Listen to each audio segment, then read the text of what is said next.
श्याम सुनर बंसी वाले मेरे घर भी कभी तो आया करो।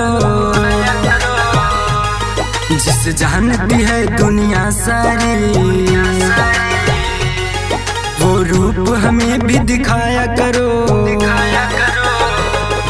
हे श्याम सुनर बंसी वाले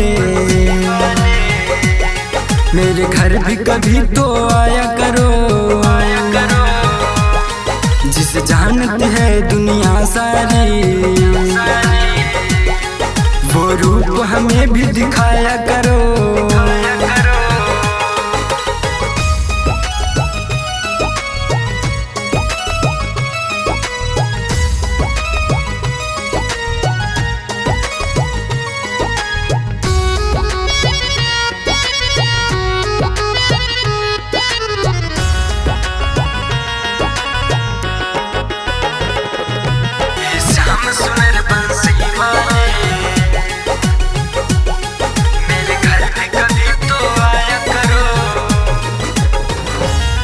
वृंदावन की उन गलियों में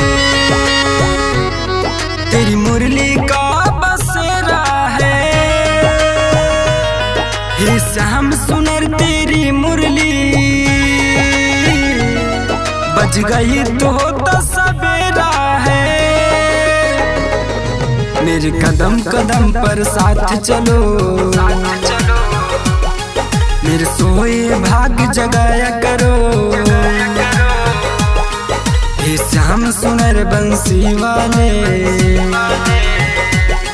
मेरे घर भी कभी तो आया करो।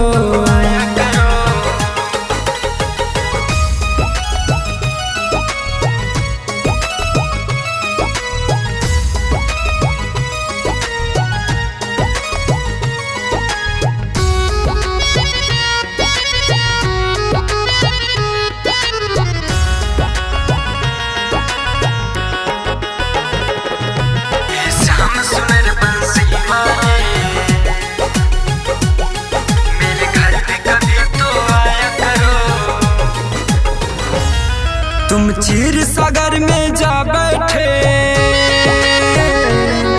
और देखो ये दुनिया सारी। तुम दया करो हे त्रिपुरारी, भर दो झोली मेरी खाली। हम सह परिवार से आए हैं, तुम दया करो हे गिरधारी। हे श्याम सुनर बंसी वाले मेरे घर भी कभी तो आया करो।